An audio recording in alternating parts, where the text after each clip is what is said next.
Subscribe saar halkan si aad u hesho muuqaal walba oo aan halkan soo gelino. Mahadsanid.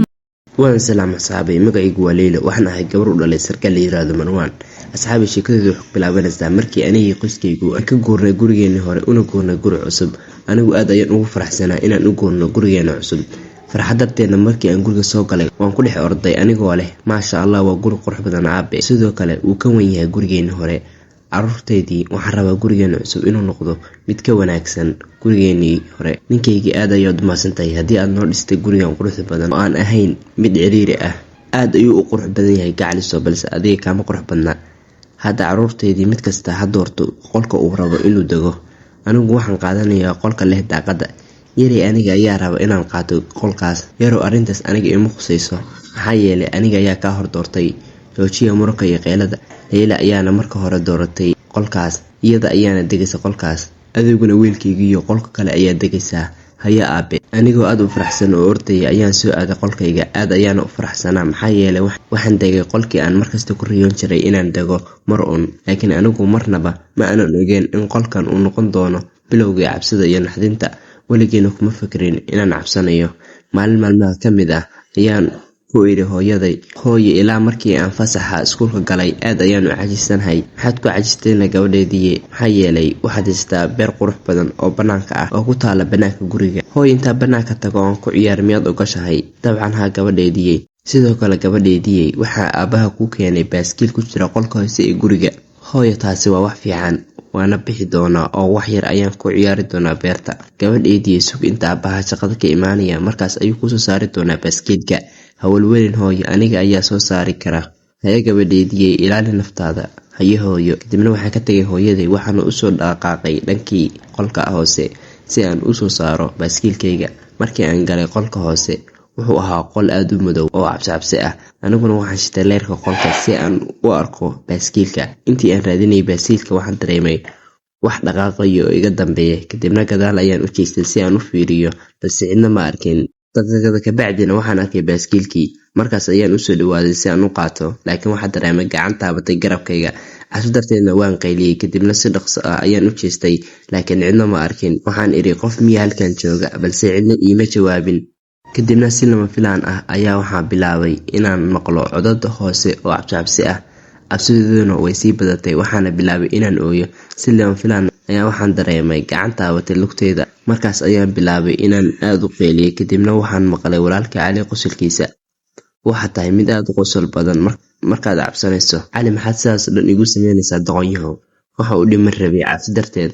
qosolka iga dhammaaday maanta heedhe. ilaan sidan oo dhan baad filay u tahay. anigu waxaan u eegay si caro leh. kadibna uu iga daba yimaaday. raalli noqo, ha caroonin. waxaan maqlay adiga oo hooyo la hadlaya oo ku dhahaya cajis ayaa ahya. aniguna waxaan isiri ka jeebay cajiska oo cabsi geli. doqonyahow, tani ma aha wax qosol ah. runta marka laga hadlo waan baqay.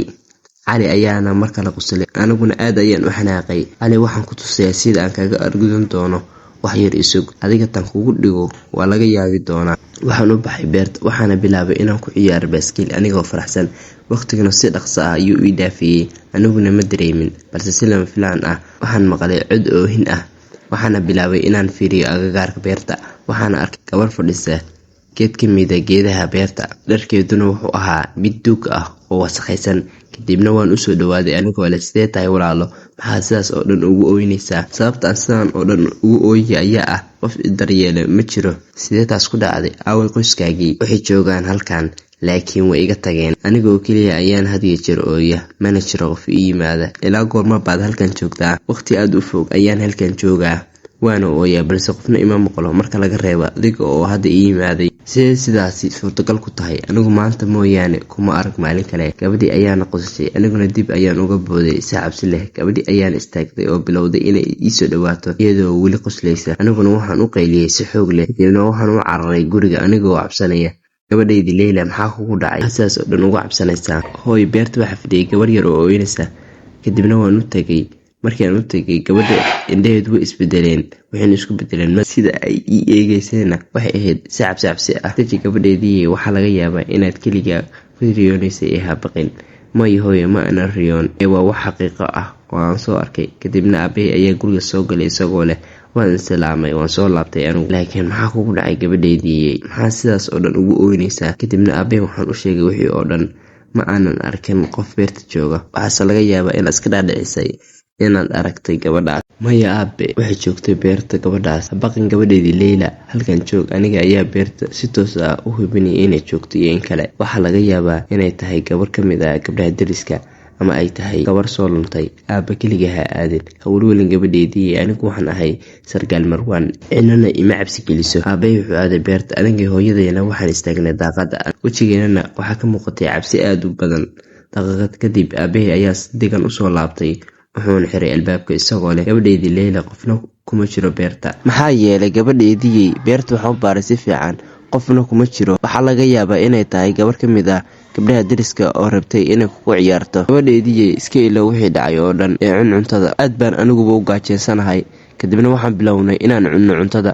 aniguna waxaan isku dayay inaan iloobo wixii dhacay oo dhan, balse maanan ogeyn in habeenkaas uu ahaa bilowga naxdinta iyo cabsida.